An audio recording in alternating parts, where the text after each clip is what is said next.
I'm going to share with you my frequently used cleric spells early game.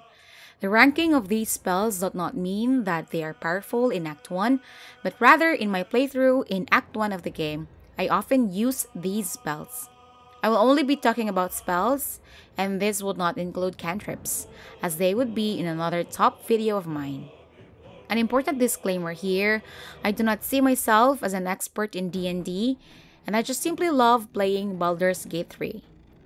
I am only talking about my playthrough, and if you see something wrong in my game, kindly let me know and share your better opinion in the comment below. It would help me a lot, and other people who come across this video would also be able to read some of your opinions about early cleric spells in BG3. Hello guys, Genuine here, Genuine Gaming, and here are my top 5 frequently used cleric spells early game. Let's start with number 5, Guiding Bolt. Guiding Bolt is an attack spell that casts forth a beam of light that deals 4d6 of radiant damage. And another effect of this spell is that it grants an advantage on the next attack roll against the target. When upcasting, it deals an additional 1d6 per level.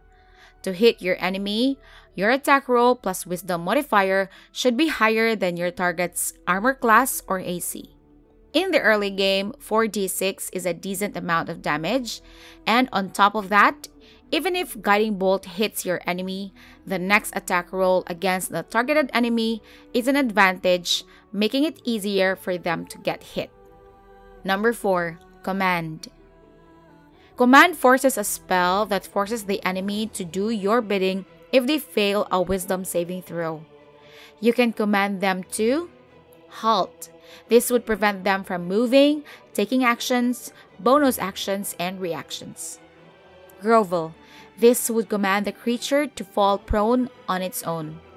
Prone creatures cannot move or take actions, bonus actions, or reactions. They have disadvantage in strength and dexterity saving throws. A prone creature cannot spend half its movement speed to stand up. Attacks against them have an advantage if made within 3 meters of the target. Beyond that, they will have a disadvantage. So, shooting a prone enemy at a distance is a bad idea. Flee. This would command the creature to run away from you on its turn and nothing else. And drop. My personal favorite, as this would force the creature to drop the weapon they are holding on its turn and do nothing else. What I would do with this spell, if it is successful, is to get the weapon they drop. Doing so, you are going to fight them unarmed, which is a great advantage for us in combat. This is also my favorite way of getting Commander Zalt's weapon, the Everburn Blade, without beating him. Upcasting this spell would increase the number of targets that it can command.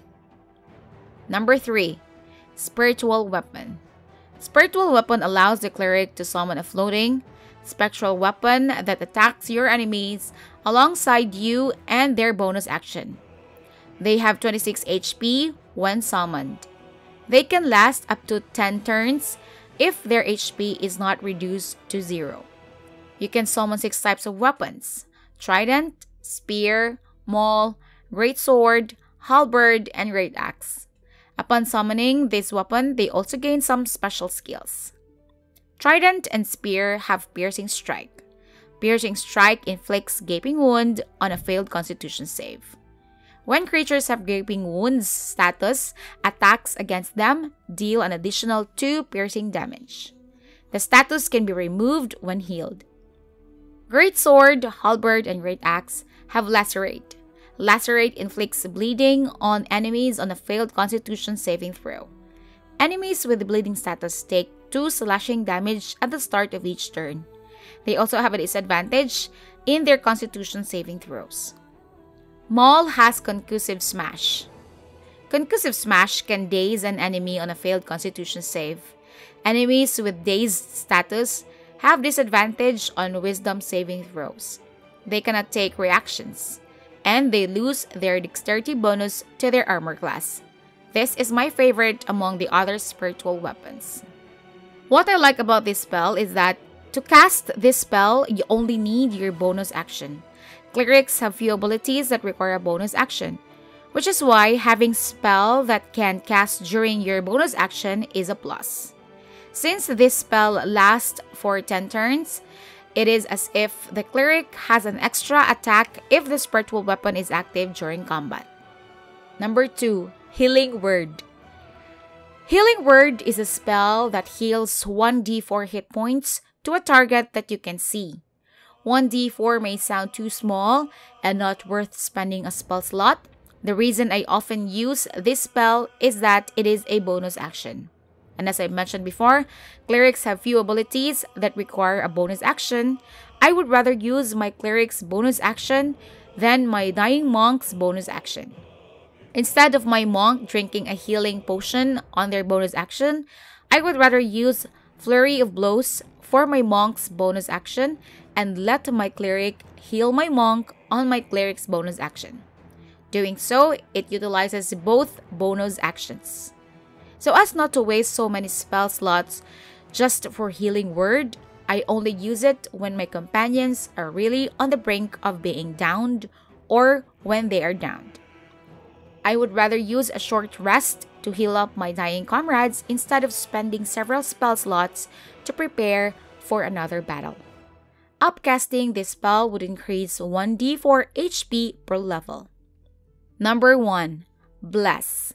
Bless is a concentration spell that boosts your allies' attack rolls and saving throws with 1d4 for 10 turns or until your concentration breaks. This spell is a game changer in every combat. It makes your enemies easier to hit and makes a Tactician difficulty manageable to play. If you ask me what is my number 1 combat tip on Tactician difficulty, cast Bless at the start of combat. When it breaks, cast it again. Just remember that you cannot cast another spell that requires concentration without breaking the current spell.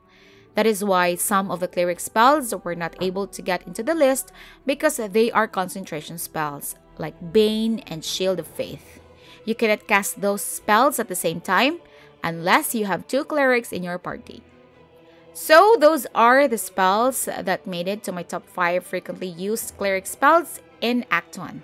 What spells would you want to include in this list? If you agree with my list, let me know by leaving a like.